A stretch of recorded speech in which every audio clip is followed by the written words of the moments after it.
Mike Sarasti, Director of Innovation and Technology at the city. Miami Coin is owned by whom?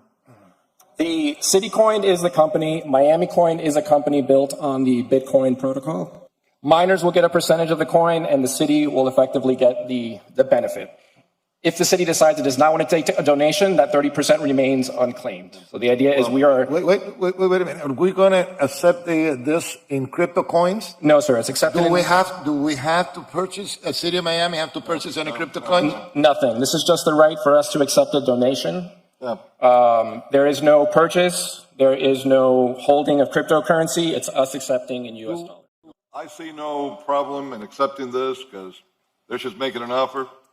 We're asking the manager to do due diligence, put this together. I don't see anything wrong with passing this resolution. We can make some money. No, look, we're not being asked to do